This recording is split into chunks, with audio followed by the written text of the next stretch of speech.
Hello friends, welcome to sports allrounder YouTube channel. Kabaddi தான், PKL தான், தமிழ் தலைவாஸ் தான். ரைட், என்ன பேச போகிறேன்? Tamil Thalaivas versus Gujarat giant match இருக்குது, அதை பற்றி பேசலை. இப்போ நவீன் எக்ஸ்பிரஸ் என்ன சொன்னான்னு சொல்ல போகிறேன். பட் அந்த மேட்ச்சை பார்த்தீங்கன்னா இதெல்லாம் போட்டிருக்கோம் ஆல்ரெடி. டிஃபெண்டர் என்ன, யார் என்ன பண்ணுவாங்க, ரைடர் என்ன பண்ணுவாங்க, 2 வீடியோ ஆல்ரெடி இருக்குது. ஸ்டார்டிங் 7 லேட்டரான் வரும். ரைட், இப்போ வந்து நவீன் எக்ஸ்பிரஸ் இன்டர்வியூ எடுத்தாங்க. அவங்க மேட்ச் இருந்தது இல்லையா, U Mumba versus UP Yoddha. Tie ஆயிடுச்சு 2 பேருமே, 22-22 நினைக்கிறேன். அதுக்கு முன்னாடி நவீன் எக்ஸ்பிரஸ் இன்டர்வியூ எடுத்தாங்க. அவர் என்ன சொன்னாருன்னு நிறைய விஷயம் சொன்னார். தமிழ் தலைவாசை பற்றி சொன்னது மட்டும் நான் இங்கே சொல்கிறேன்.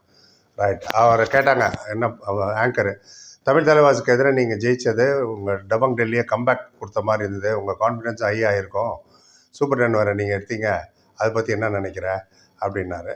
கேட்டாங்க அவங்க. அவர் சொன்னார், எஸ், கான்ஃபிடென்ஸ் ரொம்ப ரொம்ப ஹை ஆகிடுச்சு எங்களுக்கு அந்த மேட்ச்சுக்கு அப்புறம். और फैंस चाहते थे कि मैं परफॉर्म करूं அப்படின்னாரு. என்னோடய ஃபேன்ஸ் எல்லாருமே நல்லா பெர்ஃபார்ம் பண்ணணுன்னு வேறு எதிர்பார்த்தாங்க. அந்த இடத்துல அந்த 4 பாயிண்ட் ரைடு தான் எங்கள் கேமு, எங்கள் டோர்னமெண்ட்டோட சினாரியோவே மாற்றிடுச்சு. நான் எடுத்த அந்த 4 point was very very crucial. அது என்னோடய சூப்பர் 10 கூட அவ்வளோ இம்பார்ட்டன்ட் கிடையாது மேட்ச் ஜெயிக்கிறதுக்கு. அந்த 4 பாயிண்ட் தான் ரொம்ப இம்பார்ட்டண்ட்டு. அது ரொம்ப ரொம்ப முக்கியமான சுச்சுவேஷனில் இருக்கும் டோர்னமெண்ட்டில். இந்த ஸ்டேஜில், அந்த ஸ்டேஜில் நாங்கள் அந்த match win was very important. இல்லைனா ஒவ்வொரு மேட்சும் அப்போ தான் ஜெயிக்க தான் நாங்கள் மேலே போக முடியும். நொய்டா லேக்கில் தோக்கவே இல்லை இந்த மேட்ச் வர. ஸோ அந்த மேட்ச் நிறைய கான்ஃபிடென்ட் கொடுத்தது. அதுவும் இல்லாமல் பிளே ஆஃப் போகிறதுக்கு முன்னாடி இந்த மாதிரி வின்னு ரொம்ப ரொம்ப முக்கியம். இந்த மாதிரி நான் ரைடு எடுக்கிறது, ஏன்னா அன்றைக்கி ஆஷு மாலிக் கிளிக் ஆகலை, பட் நான் கிளிக் ஆகிட்டேன். யாராவது ஒருத்தர் கண்டிப்பாக ஒவ்வொரு மேட்சில் கிளிக் ஆகணும். தமிழ் தலைவாசுக்கு எதிராக அந்த 4 பாயிண்ட் எடுத்தது வெரி வெரி க்ரூஷியல். எங்களோட டோர்னமெண்ட்டை சினாரியோ மாற்றிட்டு கான்ஃபிடன்ஸ் ஹை ஆகிடுச்சு அப்படின்னாங்க. அப்புறம் திரும்ப அதே தான் கேட்டாங்க, சரி கான்ஃபிடன்ஸ் ஹை, ஜெயிச்சா தான் மேலே போயிட்டே இருக்கீங்க டேபிளில், தோத்தா கஷ்டம்தான் வரப்போகிற மேட்ச் எல்லாம் அண்ட் அப்படின்னாங்க. அதை பற்றி நினைக்கிறேன். அவர் சொன்னார், 9th நம்பர் வரைக்கும் யார் வேணால் பிளே ஆஃப் வந்துடலாம், அப்படி தான் இருக்குது டேபிள். ஒவ்வொரு match at a time and 1 point लेना ही बहुत मुश्किल लगता है. मैंने 4 पॉइंट लिया. அதாவது இந்த லீகில் இந்த வாட்டி so interesting and so tough. 1 point எடுக்கிறதுக்கு நான் அவ்வளோ கஷ்டப்படுறாங்க எல்லாரும். நான் 4 பாயிண்ட் எடுத்தேன் இல்லையா தமிழ் தலைவாசு. சந்தோஷமான மூமெண்ட்டு ஒரு பிளேயருக்கு. ஃபேன்ஸ் முகத்தில் சந்தோஷமாகட்டும், ஃபேமிலி முகத்தில் சந்தோஷமாகட்டும், மேட்ச் ஜெயிச்சதாகட்டும். அண்ட் கான்ஃபிடென்ஸ் படுத்தாகியான்னாரு. கான்ஃபிடென்ஸ் ஏறிட்டே போச்சு அதுலன்னு. அந்த ரைடில் என்ன ஆச்சுன்னு நீங்கள் ஹைலைட்டில் திருப்பி தேடி பாருங்கள். அந்த 4 பாயிண்ட் ரைடு அவர் ஒன்றும் டுப்கி ஐ ஃப்ளைலாம் பண்ணிவிட்டு டோ டச்சு, அந்த டச்சு, ரன்னிங் ஹேண்ட் டச்சு, அதெல்லாம் ஒன்றும் இல்லை. யாரையும் லாபி அவுட் பண்ணி செல்ஃப் அவுட்லாம் பண்ணல. கிளியராக 4 பேர்.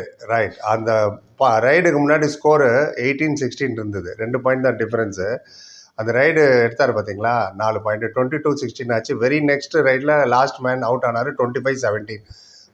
18லேருந்து 25, அந்த 7 பாயிண்ட்டு வித்தின் ஒரு 35-40 செகண்டில் முடிஞ்சுது அது. ஆமாம், அங்கே தோற்றது தான்.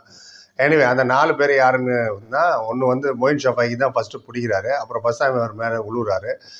கீழே தான் நடக்குது, ஃப்ளையிங் கீங்லாம் ஒன்றும் இல்லை. அப்படியே தடவுறாரு, அப்படியே கை கொண்டு போகிறாரு.